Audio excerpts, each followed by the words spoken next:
మరో breaking news. Nirmal జిల్లాలో road ప్రమాదం సంభవించింది. బైంస మండలం దేగం వద్ద వరి బస్తాలతో వెళ్తున్న లారీ బోల్తా పడింది. ఈ ప్రమాదంలో డ్రైవర్, క్లీనర్ తీవ్రంగా గాయపడ్డారు. వారిని చికిత్స నిమిత్తం ఆసుపత్రికి తరలించారు. గతంలో సైతం ఇక్కడ ప్రమాదాలు జరిగాయని అధికారులు స్పందించి రోడ్డు బాగు చేయాలని కోరుతున్నారు.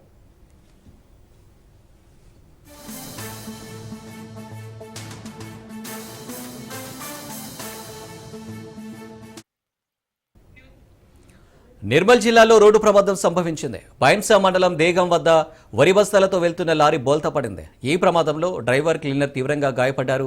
వారిని చికిత్స నిమిత్తం ఆసుపత్రికి తరలించారు. గతంలో సైతం ఇక్కడ ప్రమాదాలు జరిగాయని అధికారులు స్పందించి రోడ్డు బాగు చేయాలని కోరుతున్నారు.